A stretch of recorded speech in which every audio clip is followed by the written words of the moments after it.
Vaccin contre le coronavirus, un pays sera-t-il prioritaire? Le gouvernement britannique a annoncé dimanche qu'il débloquait 84 millions de livres supplémentaires, 94 millions d'euros, pour soutenir la recherche d'un vaccin contre le virus. Le gouvernement conservateur de Boris Johnson avait déjà investi 47 millions de livres, 53 millions d'euros, dans les recherches effectuées par l'Imperial College de Londres et l'Institut Jenner de l'Université d'Oxford, deux membres de la task force lancée à la mi-avril pour lutter contre le virus. C'est le ministre britannique des entreprises Alok Sharma qui a fait cette annonce, saluant les bons progrès enregistrés par cette task force.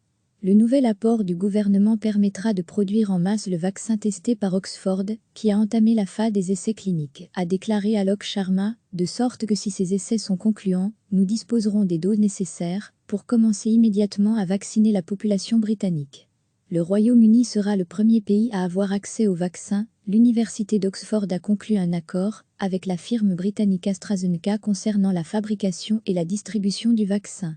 Si celui-ci est efficace, AstraZeneca produira 30 millions de doses, qui seront disponibles d'ici septembre pour le Royaume-Uni, a précisé le ministre.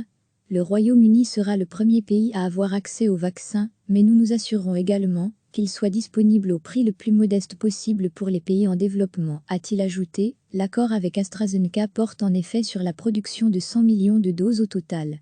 La course au vaccin est encore très loin du sprint final. Quand aboutira-t-elle? Alors que certaines des firmes candidates testent des candidats vaccins, elles pourraient ne jamais aboutir. Et la production en masse pourrait ne débuter qu'au cours de l'hiver prochain, dans des usines qu'il faut encore construire. Les déclarations du ministre britannique, comme celle d'un responsable de Sanofi, qui a annoncé il y a quelques jours qu'il distribuerait son éventuel vaccin prioritairement aux États-Unis, puisque ce sont les autorités américaines qui ont financé ces recherches, pose la question de l'accessibilité au vaccin, une question qui est au cœur de l'assemblée annuelle de l'OMS, qui se tient jusque ce mardi. À lire aussi toutes nos infos sur le coronavirus. AstraZeneca, Sanofi, avec GlaxoSmithKline, en partie implanté en Belgique, Johnson et Johnson, société mère de la firme belge Janssen Pharmaceutica, Pfizer, qui a un site de production à Pur. Tous les géants pharmaceutiques sont dans la course parmi une centaine de projets au moins. Des firmes belges et des sites belges seront concernés. Le gouvernement fédéral va consacrer une vingtaine de millions d'euros dans un programme de recherche aux universités d'Anvers et de Bruxelles, destiné à tester l'efficacité de futurs vaccins, mais ce sera pour une future pandémie. Il est clair que notre pays ne sera pas prioritaire pour l'accès aux vaccins. En 2009, lors de l'alerte à la grippe H1N1, l'État avait commandé des millions de doses de vaccins qui n'ont jamais été utilisées. En 2020, l'espoir serait que l'Europe se lance dans des achats groupés. En attendant, des voix de plus en plus nombreuses demandent que soit produit un vaccin accessible à tous. Le président chinois Xi Jinping lui-même a promis de partager un éventuel futur vaccin contre le coronavirus avec le reste du monde. Tout vaccin mis au point par la Chine deviendra un bien public mondial, a-t-il dit. Recevez chaque matin l'essentiel de l'actualité. Le gouvernement britannique a annoncé dimanche qu'il débloquait 84 millions de livres supplémentaires, 94 millions d'euros, pour soutenir la recherche d'un vaccin contre le virus.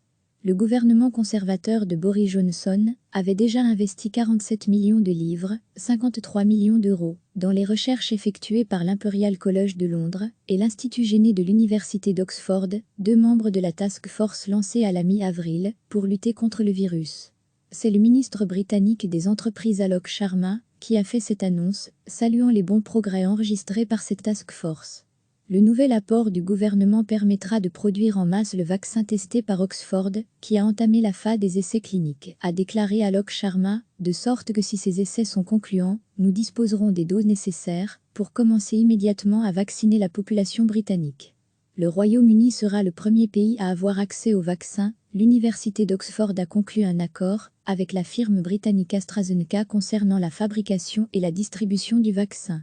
Si celui-ci est efficace, AstraZeneca produira 30 millions de doses, qui seront disponibles d'ici septembre pour le Royaume-Uni, a précisé le ministre. Le Royaume-Uni sera le premier pays à avoir accès au vaccin, mais nous nous assurerons également qu'il soit disponible au prix le plus modeste possible pour les pays en développement, a-t-il ajouté. L'accord avec AstraZeneca porte en effet sur la production de 100 millions de doses au total. La course au vaccin est encore très loin du sprint final. Quand aboutira-t-elle? Alors que certaines des firmes candidates testent des candidats vaccins, elles pourraient ne jamais aboutir. Et la production en masse pourrait ne débuter qu'au cours de l'hiver prochain, dans des usines qu'il faut encore construire.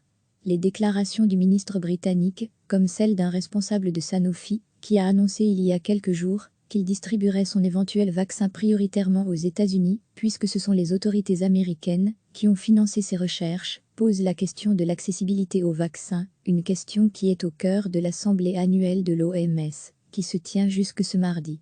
À lire aussi toutes nos infos sur le coronavirus AstraZeneca, Sanofi, avec GlaxoSmithKline, en partie implanté en Belgique, Johnson et Johnson, société mère de la firme belge Janssen Pharmaceutica, Pfizer, qui a un site de production à Pur. Tous les géants pharmaceutiques sont dans la course parmi une centaine de projets au moins. Des firmes belges et des sites belges seront concernés.